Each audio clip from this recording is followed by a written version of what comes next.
இந்த வீடியோல Instagram SEO எப்படி ஒர்க் ஆகுதுன்னு நம்ம டிஜிட்டல் மாதிரி எக்ஸ்பர்ட் ஸ்டெப் பை ஸ்டெப்பா எக்ஸ்பிளைன் பண்ண போறாரு.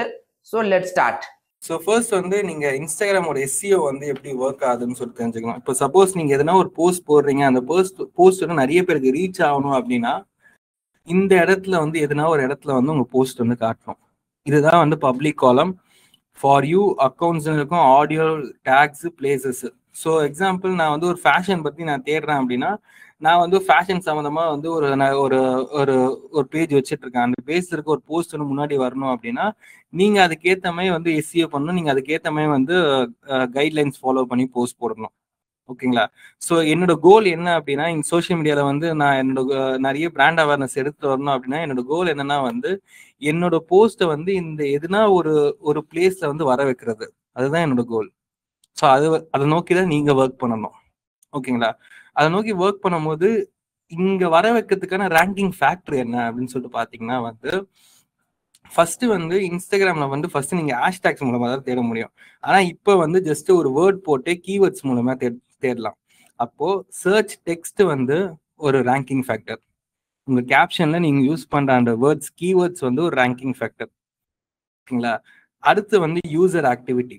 எக்ஸாம்பிள், ஓகே நான் வந்து டிசைன் சூப்பரா பண்ணிட்டேன், அதுக்கப்புறம் வந்து என்னோட இது கேப்ஷன்ல நான் கீவேர்ட்லாம் இன்க்ளூட் பண்ணி நான் போட்டுட்டேன், ஆனா ரீச்சே வரலையே அப்படின்னு சொல்லிட்டு யோசிச்சா அங்கதான் மெயின். உங்களோட டிசைன் வந்து யூசர் கூட கனெக்ட் ஆகணும், யூசர் வந்து இன்ட்ரெஸ்ட் காட்டணும். அதுல ஏன் இந்த பாட் ஃபாலோவர் யூஸ் பண்ற இன்ஸ்டாகிராம் பேஜ்ல வந்து பெருசா ரீச் ஆக மாட்டேன்னா ஏன்னா அதுல இருக்க பாட் ஃபாலோவர்ஸ் வந்து யாருமே வந்து அதுல இன்ட்ராக்ட் பண்ண போறது கிடையாது. இதுவே ஒரு ஒரிஜினல் பேஜ் இருந்துச்சு, அதுல வந்து ஒரிஜினல் ஃபாலோவர்ஸ் இருக்காங்க அப்படின்னா அந்த போஸ்ட் வந்து பெருசா ரீச் ஆகும். கரெக்டா? ஏன்னா பாக்குற 10 பேர்ல வந்து 3 பேர் அதை லைக் போடுறாங்க, 4 பேர் லைக் போடுறாங்க, 2 பேர் ஷேர் பண்றாங்கன்னா என்கேஜ்மெண்ட் வந்து அதிகமாகுது அந்த போஸ்ட்டுக்கு.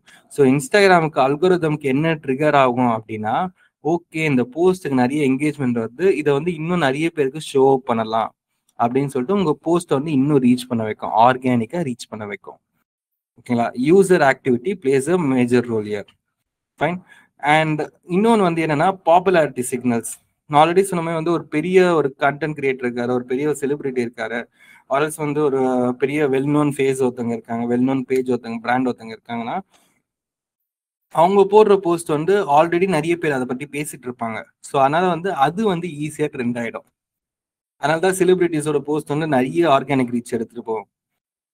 ஓகேங்களா? ஸோ இந்த 3 பேஸ் பண்ணி தான் வந்து இன்ஸ்டாகிராமோட ரேங்கிங் ஃபேக்டர் வந்து டிசைட் ஆகுது. ஸோ நீங்க வந்து இந்த பாப்புலாரிட்டி சிக்னல்ஸை வந்து நீங்க பேஸ் பண்ண முடியலன்னா கூட இந்த 2 விஷயத்த you should take care. User பிடிச்ச மாதிரி கண்டென்ட் கிரியேட் பண்ணணும், கண்டென்ட் கிரியேட் பண்ணிட்டு அதுக்கு தேவையான எஸ்இஓ கீவேர்ட்ஸோ ஹேஷ்டேக்ஸோ எல்லாமே போட்டுட்டு you have to make that. Okay? So அதுல இருக்க பெஸ்டான கைட்லைன்ஸ் என்னன்னு நான் சொல்றேன். ஸோ ஃபர்ஸ்ட் வந்து இன்ஸ்டாகிராமோட எஸ்இஓ கீவேர்ட்ஸை வந்து உங்க கேப்ஷன்ஸ்ல இன்க்ளூட் பண்ணணும். உங்களுக்கு ஞாபகம் இருக்கான்னு தெரியல, போன கிளாஸ்ல வந்து நான் ஒரு டூல் ஒன்று சொல்லியிருப்பேன், இன்ஃபிளாக்ட் அப்படின்னு சொல்லிட்டு. இன்ஃபிளாக்ட்னு சொல்லிட்டு ஹேஷ்டேக் ஜென்ரேட்டர் டூல் ஒன்று சொல்லியிருப்பேன் இன்ஸ்டாகிராமுக்காக. அதுல வந்து நீங்க கீவேர்ட்ஸ் ஜென்ரேட் பண்ண முடியும். உங்களுக்கு ஞாபகம் இல்லைன்னா லிங்க்ஸ் வந்து முன்னாடியே கொடுத்துருப்போம். அரல்ஸ் வந்து கூகுள்ல போயிட்டு INFLACT இன்ஃபிளாக்ட்னு கொடுங்க. எஸ்இஓ அதுல வந்து இன்ஸ்டாகிராமுக்காக நீங்க கீவேர்ட்ஸை நீங்க எடுத்துக்க முடியும். ஓகேங்களா? நெக்ஸ்ட் வந்து என்ன ஹேஷ்டேக் எத்தனை, ஓகே அதுல ஹேஷ்டேக் நான் எடுத்துக்க முடியும், எத்தனை ஹேஷ்டேக்ஸ் நான் யூஸ் பண்ண அப்படின்னு கேட்டீங்கன்னா மினிமம் 5 மேக்ஸிமம் 10, இதுக்கு மேல வேணாம். சில பேர் வந்து அட்வைஸ் பண்ணுவாங்க 3 வரைக்கும் யூஸ் பண்ணா போதும், இல்ல 30 ஹேஷ்டேக்ஸ் வரைக்கும் நீங்க யூஸ் பண்ணணும் அப்படின்னு சொல்லிட்டு. இது நான் மேஜரா என்ன சொல்றேன்னா இது வந்து அவங்களோட தனிப்பட்ட யூசர் பெர்ஸ்பெக்டிவ். இது மோஸ்டா வந்து இன்ஸ்டாகிராம் என்ன கைட் பண்றாங்க அப்படின்னா அட்லீஸ்ட் ஒரு 5 to 10, மோஸ்ட்லி 10 கீவேர்ட்ஸ் வரைக்கும் யூஸ் பண்ணுங்க, 10 ஹேஷ்டேக்ஸ் வரைக்கும் நீங்க யூஸ் பண்ணிக்கலாம் அப்படின்னு சொல்லிட்டு இன்ஸ்டாகிராமோட அல்கோரிதம் வந்து சொல்றாங்க. அஃபிஷியலா வந்து அவங்க சொல்ல மாட்டாங்க, பட் மேபி இது வந்து ஒரு நல்ல ஒரு ப்ராக்டிஸா அவங்க சொல்றாங்க. ஸோ அதனால 5 to 10 ஹேஷ்டேக்ஸ் ஆச்சு உங்க கேப்ஷன்ல இருக்கமே பாத்துக்கோங்க. நெக்ஸ்ட் வந்து ரீல்ஸ் ஆர் ஸ்டோரிஸ்லாம் போடுறீங்கன்னா அப்படின்னா அங்க இருக்க ட்ரெண்டிங் எலிமெண்ட்ஸ் வந்து யூஸ் பண்ண கத்துக்கோங்க. இப்போ எக்ஸாம்பிள் ட்ரெண்டிங் எலிமெண்ட்ஸ்னா என்ன சொல்றேன் அப்படின்னா இப்போ ஆல் ஐஸ் அண்ட் ரஃபா அப்படின்னு சொல்லிட்டு ஒரு ஸ்டோரி ட்ரெண்ட் ஆயிட்டு இருந்துச்சு. அது வந்து எப்படி ட்ரெண்ட் ஆயிட்டு இருந்துச்சுன்னா அங்க வந்து ஆட் யோர் ஸ்டோரி அப்படின்னு சொல்லிட்டு ஒரு ஆப்ஷன்ல நீங்க கிளிக் பண்ணா அந்த இமேஜ் வந்து ஷோ அப் ஆகும். நீங்க அதை செலக்ட் பண்ணிட்டு நீங்க ஸ்டோரி போட்டுக்கலாம். ஸோ இதெல்லாம் வந்து ஒரு ட்ரெண்டிங் எலிமெண்ட்ஸ். ஓகேங்களா? இதுமே வந்து போல் யூஸ் பண்றது, ஆர்எல்ஸ் வந்து இந்த ஆட் யாஸ் அப்படின்னு சொல்லிட்டு அந்த ஸ்டிக்கர் யூஸ் பண்றது. இது ஸ்டோரிஸ்ல சொல்றேன். ரீல்ஸ்ல வந்து ட்ரெண்டிங்கான ஃபில்டர்ஸ் யூஸ் பண்றது, ட்ரெண்டிங்கான மியூசிக் யூஸ் பண்றது. பாட்டு இப்போ என்ன பாட்டு இப்போ ட்ரெண்ட் ஆயிட்டு இலுமினாட்டி சாங் இப்போ ட்ரெண்ட் ஆயிட்டு இருந்துச்சு, அந்த இலுமினாட்டி சாங் இப்போ யூஸ் பண்ணிட்டு அதுல சவுண்ட் கம்மி பண்ணிட்டு உங்க ரீல்ஸை நீங்க இது பண்ணலாம். மேபி அதுல ரேங்க் ஆகிறது கூட சான்சஸ் இருக்கு. ஸோ அது மாதிரி வந்து இந்த ட்ரெண்டிங்கான எலிமெண்ட்ஸ் யூஸ் பண்ணும்போது you will have a better reach in reels and stories. ஓகேங்களா? ஸோ இதுவும் வந்து யூஸ் பண்ண கத்துக்குங்க.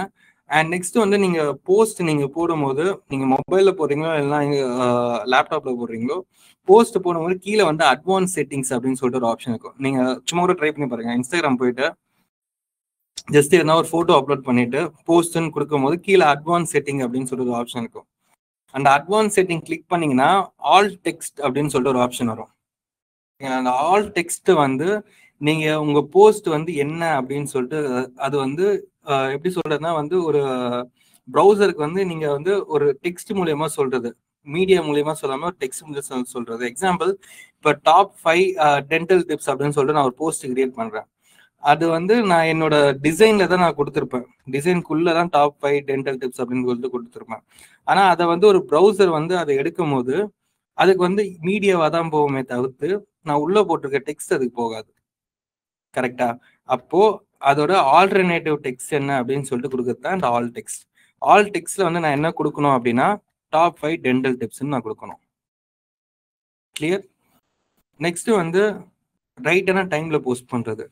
நீங்க இந்தியன் ஆடியன்ஸ் பேஸ் பண்ணி நீங்க ஒரு போஸ்ட் போடுறீங்க, உங்க கிளைண்ட் வந்து இந்தியன்ஸ் பேஸ் பண்ணி இருக்காங்க அப்படின்னு சொல்லிட்டு பார்க்கும்போது மோஸ்ட் ஆஃப் த டைம் ஒரு 6 or 7 இந்த டைம்குள்ள போஸ்ட் பண்றது தான் எந்த சோஷியல் மீடியா வந்தாலும் பெட்டர் டைம். லிங்க்டினா இருந்தா மட்டும் மார்னிங் 10 AM வந்து போஸ்ட் பண்ணுங்க. இது எங்கன்னா நோட் பண்ணி கூட வச்சுக்கோங்க. இன்ஸ்டாகிராம், ஃபேஸ்புக், ட்விட்டரா இருந்தா 6 to 7 PM இதுக்குள்ள போஸ்ட் பண்ணுங்க. கரெக்டா 6க்குலாம் போஸ்ட் பண்ணாதீங்க, அப்பதான் நிறைய பேர் பண்ணுவாங்க. 6 to 7 PMக்குள்ள எதனா ஒரு டைம்ல போஸ்ட் பண்ணுங்க. லிங்க்டினா இருந்தா மார்னிங் 10 to 12க்குள்ள எதனா ஒரு டைம்ல போஸ்ட் பண்ணுங்க. ஏன் லிங்க்டின்ல அப்படின்னா லிங்க்டின்ல வந்து ஒர்க் பர்பஸ்க்காக தான் நிறைய பேர் பார்ப்பாங்க. ஸோ ஒர்க் போயிட்டு தான் நிறைய பேர் லிங்க்டினே ஓப்பன் பண்ணுவாங்க. அதனால லிங்க்டின்ல வந்து மார்னிங் போடுறது பெட்டர். ஓகே. அண்ட் நெக்ஸ்ட் வந்து உங்களோட அக்கௌண்ட்ஸ் கூட நீங்க எங்கேஜ் ஆகணும். எக்ஸாம்பிள் இப்போ உங்களை மாதிரி ஒரு கிரியேட்டர் இருக்காரு, உங்களை மாதிரி ஃப்ரீலான்சர் இருக்காரு. நேற்று வந்து ஃப்ரீலான்சர் பற்றிலாம் கேட்டுருந்தேன். இந்த நிர்மலர் இருக்காரு சொன்னீங்க, சுதர்ஷன் நமக்கு இருக்காரு. ஸோ இது மாதிரி நிறைய சொல்லியிருந்தீங்க. ஸோ அவங்களோட கண்டென்ட்ஸ் கூட எல்லாம் என்கேஜ் பண்ணுங்க. நீங்க வந்து உங்களோட சேம் டைப் கண்டென்ட்ஸ் கூட என்கேஜ் பண்ண என்ன ஆகும் அப்படின்னா இன்ஸ்டாகிராம் அல்கோரிதம் வந்து ஓகே இந்த பிசினஸ் வந்து இந்த இன்ட்ரெஸ்ட்ல தான் இருக்காங்க, இவங்களும் இந்த இன்ட்ரெஸ்ட்ல தான் போஸ்ட் பண்றாங்க, இவங்களும் இந்த குரூப் பண்ணும் அப்படின்னு சொல்லிட்டு they will group you with that creators. So அவங்க வீடியோஸை யார் பார்க்குறாங்களோ அவங்க அந்த இன்ட்ரெஸ்ட் வந்து அவங்க பார்த்துட்டே இருக்கும்போது உங்களோட போஸ்டும் மேபி அவங்களுக்கு சஜஸ்ட் ஆகலாம். ஓகே.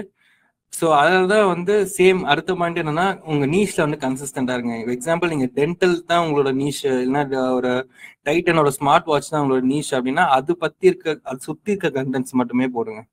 போட என்ன ஆகுனா வந்து இன்ஸ்டாகிராமோட அல்கோரிதம்க்கு வந்து ஓகே நீங்க இதை தான் நீங்க வந்து செல் பண்ண ட்ரை பண்றீங்க, இதை தான் நீங்க வந்து ஃபோக்கஸ் பண்ணீங்கன்னு சொல்லிட்டு Instagram algorithm will get it.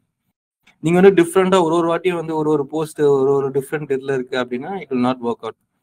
ஒரு பெஸ்டான ஸ்ட்ராட்டஜி சொல்லவா? ஒரே ஒரு கீவேர்டு ஒன்று எடுத்துக்கோங்க. அந்த கீவேர்டு வந்து எல்லா போஸ்ட்டுக்கும் அந்த கீவேர்டு வந்து கன்ஃபார்மா இன்க்ளூட் பண்றேங்க.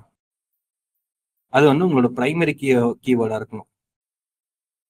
அதை வந்து நீங்க ஹேஷ்டேக்ல கூட போட்டுக்கலாம். ஏதோ ஒரு இடத்துல வந்து கேப்ஷன்ல அதை எடுத்துன்னு வர மாதிரி பண்ணிடுங்க. So you will be in your niche. நீஷ்னா என்னன்னா இந்த டாபிக் படி தான் உங்க கண்டென்ட் இருக்குன்னு சொல்றது தான் அந்த நீஷ்னா அது. ஓகே. ஸோ லிங்க்டின்லயும் வந்து சேம் சிமிலரா இருக்குதான். இந்த வீடியோ உங்களுக்கு புரிஞ்சிருக்கும் நான் நம்புறேன். தொடர்ந்து டிஜிட்டல் மார்க்கெட்டிங் ரிலேட்டட் நிறைய வீடியோஸ் நாங்கள் ஃபியூச்சரில் அப்லோட் பண்ண போகிறோம். அதெல்லாம் நீங்கள் பார்க்கணும்னு நினச்சிங்கன்னா மறக்காமல் போயிட்டு சப்ஸ்கிரைப் பண்ணிக்கோங்க. தேங்க்யூ.